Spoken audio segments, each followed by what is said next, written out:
देखिए बच्चों, आज हम थ्रस्ट फोर्स और कंटिन्यूटी इक्वेशन के बारे में पढ़ेंगे। थ्रस्ट फोर्स क्या होता है? थ्रस्ट फोर्स बोल दो चाहे बायोन्सी फोर्स बोल दो।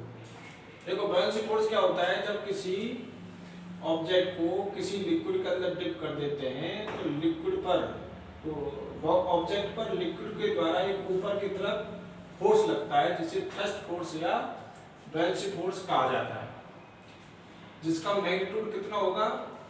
देखो, इस पर लगने का रीजन क्या है?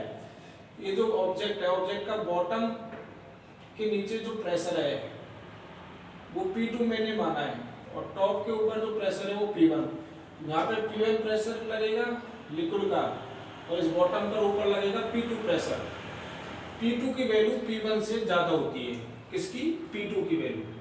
तो P2 की वैल्यू ऊपर ज्यादा है और P1 की वैल्यू नीचे कम है, तो फिर ऊपर की तरफ एक फोर्स बचेगा, रिमेनिंग रहेगा, उस फोर्स को हम थ्रस्ट फोर्स कहेंगे। उस फोर्स की वैल्यू कितनी होगी रिमेनिंग फोर्स की? तो thrust force equal to F2 minus F1।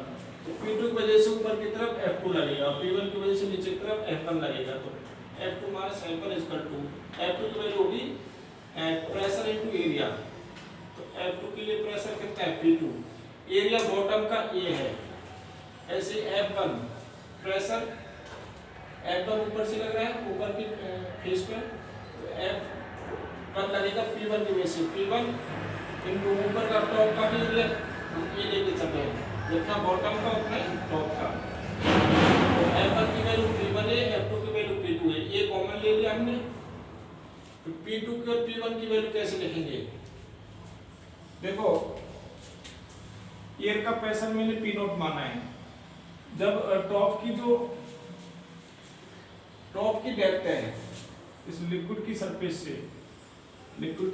से टॉप की डेप्थ कितनी है? सपोज करते हैं H1 है ये डेप्थ, टॉप की डेप्थ H1 ये वाली। तो फिर P1 की प्रेशर की वैल्यू हो जाएगी P1 equal to P0 plus sigma GH1।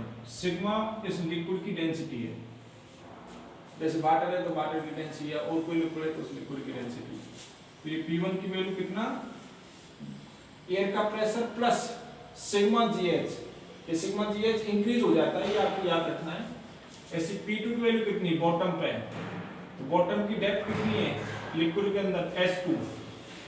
P2 का फॉर्मूला होता है एयर का प्लस, एयर का कितना प्रेशर है? P0 plus sigma GH2, sigma GH2।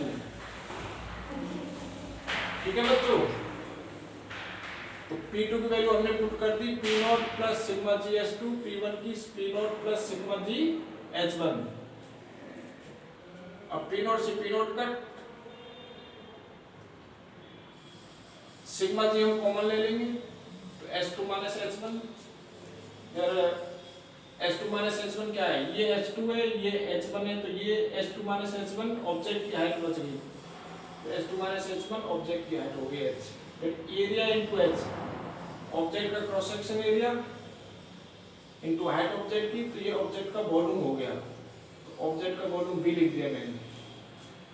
तो जितना ऑब्जेक्ट का वॉल्यूम है उतना ही इस ऑब्जेक्ट में लिक्विड डिस्प्लेस किया, तो V को हम डिस्प्लेस लिक्विड का वॉल्यूम भी बोल सकते हैं, डिस्प्लेस लिक्विड का वॉल्यूम। और सिग्मा क्या है?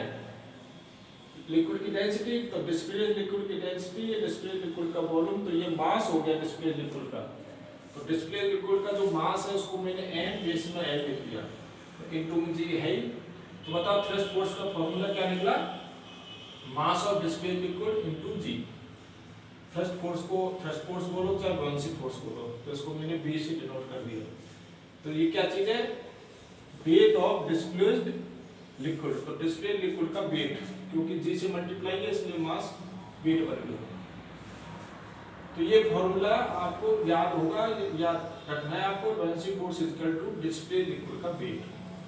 अब हम बात करते हैं कंटिन्यूटी इक्वेशन की। कंटिन्यूटी इक्वेशन कैसे लिक्विड के लिए ट्रू है? कंटिन्यूटी इक्वेशन सब जानते हैं, A1 B1 A2 B2 A3 B3, इनका जो प्रोडक्ट है ईच क्रॉस सेक्शन एरिया पे इक्वल रहता है, सेम रहता है, कांस्टेंट रहता है। लेकिन कौन से लिक्विड के लिए? इनकम्प्रेसिबल हो, नॉन विस्कस हो और फ्लो भी स्ट्रीमलाइन फ्लो हो, उस टाइप के लिक्विड को हम कहते हैं आइडियल लिक्विड। आइडियल लिक्विड क्या है?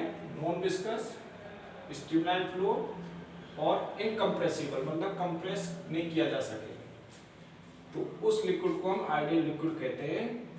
तो आइडियल लिक्विड के लिए कंटिन्यूटी इक्वेशन ट्रू है। कंटिन्यूटी इक्वेशन क्या है? किसी भी क्रॉस सेक्शन, किसी भी पॉइंट पर जो क्रॉस सेक्शन एरिया है वो और उस लिक्विड की वेलोसिटी का जो प्रोडक्ट है वो हमेशा कांस्टेंट रहता है। इस प्रोडक्ट की यूनिट क्या रहेगी? देखो, unit of A into B, तो ए तो क्या है? क्रॉस सेक्शन एरिया पाइपलाइन का, मीटर स्क्वायर, वेलोसिटी लिक्विड की, इस लिक्विड ऐसे फ्लो के जा रहा है ना, ऐसे लिक्विड फ्लो के जा रहा है, तो यहाँ पे क्रॉस सेक्शन एरिया A2 मान लेते हैं, यहाँ क्रॉस सेक्शन एरिया A1 मान लेते हैं। तो इस पर A और B का प्रोडक्ट A1 B1, यहाँ पर A और B का प्रोडक्ट A2 B2, और कोई तीसरा पॉइंट होगा तो वहाँ पे A और B का प्रोडक्ट A3 B3। तो इनका जो प्रोडक्ट है वो हमेशा इक्वल रहता है, सेम रहता है या कांस्टेंट रहता है, ये की बात है। तो देखो, हम unit of A into B की देखना चाह रहे हैं, तो ये क्या है? मीटर स्क्वायर यूनिट ए की। वेलोसिटी क्या है? मीटर पर सेकंड, तो ऊपर क्या बन गया? मीटर क्यूब और नीचे सेकंड, तो मीटर क्यूब पर सेकंड। मीटर क्यूब किसकी होती है? वॉल्यूम की, तो वॉल्यूम और नीचे सेकंड, तो वॉल्यूम पर सेकंड। तो यहाँ से पास होने वाला वॉल्यूम पर सेकंड और यहाँ से पास होने वाला वॉल्यूम पर सेकंड इक्वल रहता है। तो ईच पॉइंट से फ्लो होने वाला जो वॉल्यूम है पर सेकंड इक्वल रहता है, तो वॉल्यूम फ्लो रेट कहेंगे। पर सेकंड फ्लो होने वाले वॉल्यूम को क्या कहेंगे? Volume flow rate. तो वॉल्यूम फ्लो रेट ऑलवेज सभी पॉइंटों के लिए क्या रहती है? सेम रहती है, कांस्टेंट रहती है। इस बात को हम क्या कहते हैं? Continuity equation. तो area into velocity, area into velocity each point के लिए सब जगह के लिए सेम आएगा। तो ये जो इक्वेशन दिखाई दे रही है इसी को हम कंटिन्यूटी इक्वेशन बोलते हैं। लेकिन कौन से लिक्विड के लिए ट्रू है? Ideal liquid. आइडियल लिक्विड किसे कहते हैं? नॉन विस्कस, इनकम्प्रेसिबल और स्ट्रीमलाइन फ्लो।